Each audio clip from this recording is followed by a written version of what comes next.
early on in my recruiting career, I did a test with a recruitment company I was working at, and it was a volunteer test to see what our biases are.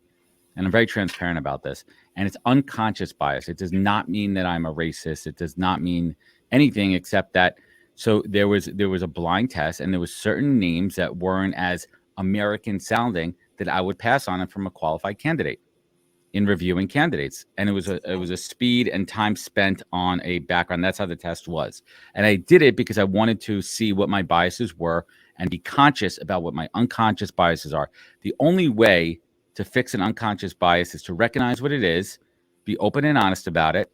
If it's a much bigger situation, let's fix that, right? Let's nip it in the bud. You shouldn't be recruiting if you're a blatant racist. But I don't care who you are, everybody has unconscious biases because that's the way you're brought up.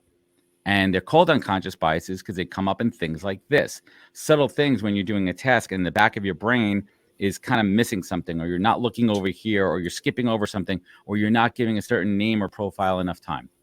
And it's critical. So that's an important bias to recognize. And once I course corrected it, it really was a self-awareness moment for me as a recruiter that opened a lot of things up.